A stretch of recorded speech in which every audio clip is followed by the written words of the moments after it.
Pembalap Ducati Lenovo, Francesco Bagnaia, menjadi yang tercepat pada sesi latihan bebas kedua FP2 Spanyol 2021 di Sirkuit Jerez, Jumat, tanggal 30 April tahun 2021. Francesco Bagnaia menjadi pencetak waktu lap tercepat dengan 1 menit 37,209 detik.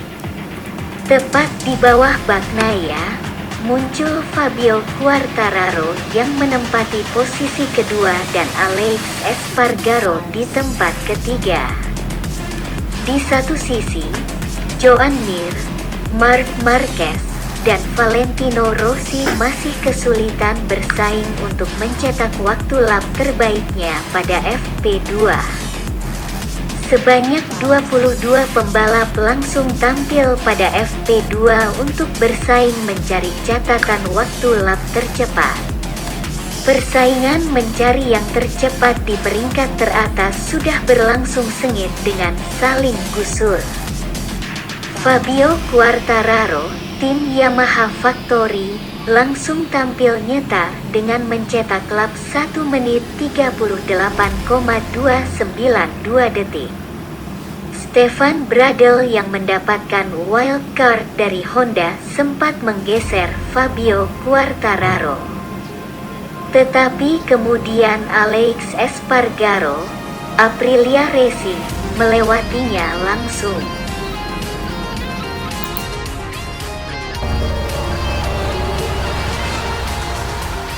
As you can see from the skies, just over a second down from Brad Binder and Fabio Quartararo, the top two men in the World Championship.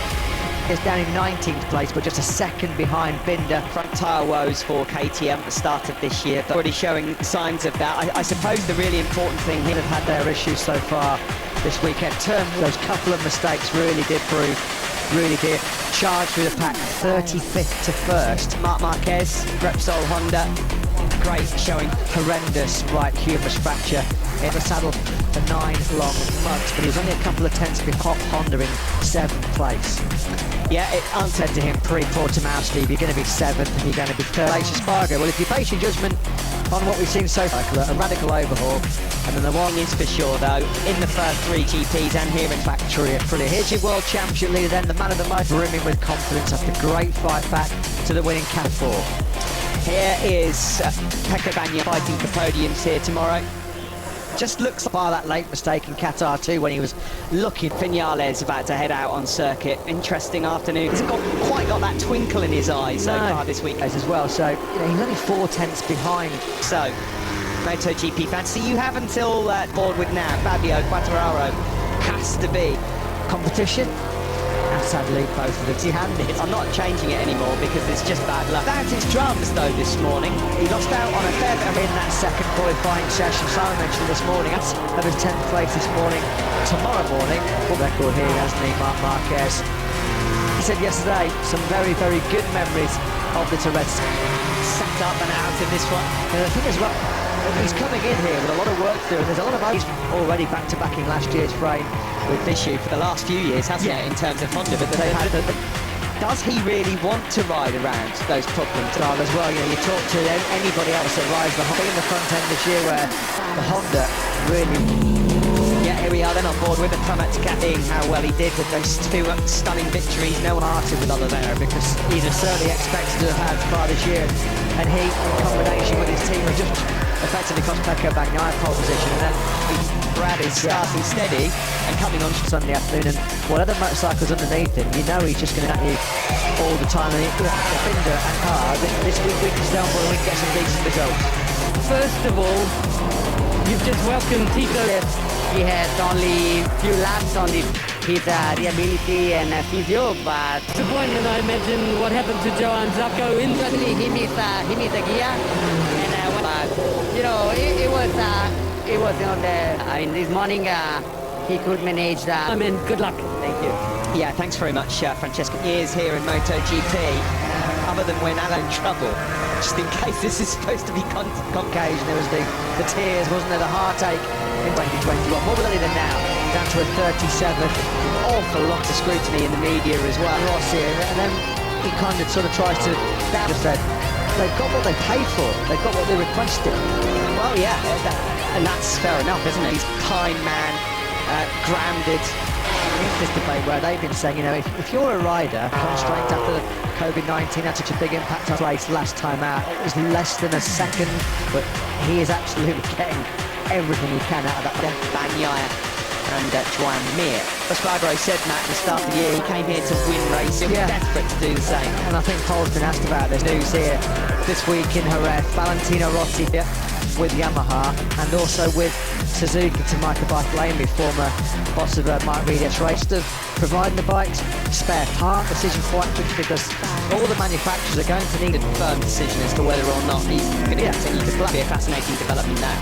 We'll obviously try and keep you on schools in terms of his rider lineup, because there'll only be two.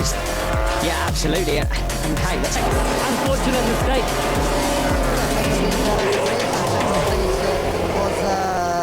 Health condition, so Saw what Pecco, we all saw what Pecco. I think that is different here, and we saw he's growing a lot, and he will have the possibility to fight. Can you give us a reason why? Marc Marquez has moved up into 6th. You're looking here at Aleix, final turn, Jorge Lorenzo corner by the wide 7-9. Yeah, this is looking. That's exactly where he is right now, splitting the times back to Q2 last year. Jack Miller already in the gravel trap. The break.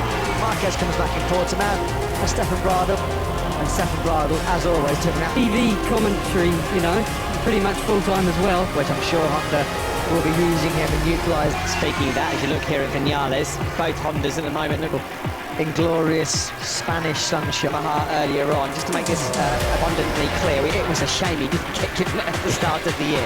Third sector in this famous amphitheatre, the stadium For him, Bradl this weekend hasn't had a top 5 finish in MotoGP. Quartararo just going in that.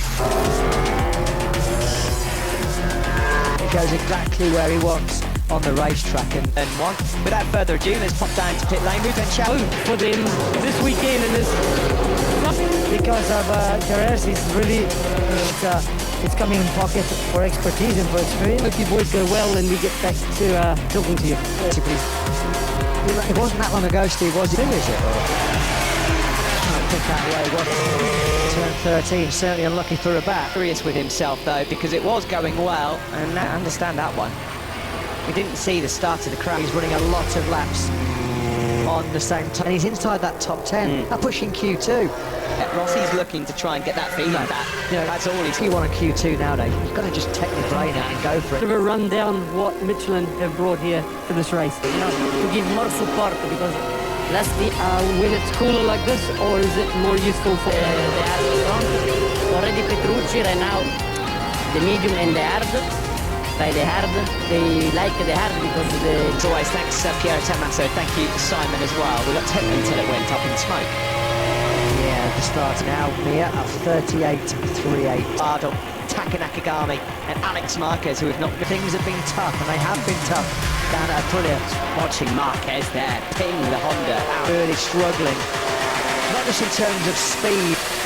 Yeah, this is a good lap coming in from Marquez. The fabulous section where we really miss our back. He's not got that confidence. Speed again in 2020, won a brilliant podium challenge With fall back, you know, riding how we know he can. This afternoon, Franco has been 8 tenths faster than this morning. I'm going to let you go because I know there's some work To be realistic, so Portimao did not really any new guys, and Ivan is for sure one of them. And noon on free practice Friday for the Spanish Grand Prix, and the times it's up because Franco Moore was we just heard Wilco's in Mercedes heading back out there. as Oliveira then climbs up into third, a 34th at the moment. Good luck coming in here from Joan Mir. In fact, both the Suzukis. The Suzukis are clearly the first 2 sectors. Miller is up in the third. Hickler in Motogp. Late on, I remember, he was really hunting down in Portugal. as he slips back on a comfy old pair of slippers. A nice margin. So is Bagnaia looking Now, out. Quattararo does lead the way then. 1/3 down to 10th for now, but not anymore. Here he comes across Like the KTM, he's just outside of that top 10. in. That's it. It's Oliveira, like infringement late on in Portimao. He leads the way here by near good enough from the Italian, 1.3 seconds behind. This morning into this afternoon's session, Quartararo's the deep in discussion not to try for a time attack. In everyone's cards here, Matt, are we? That's for sure.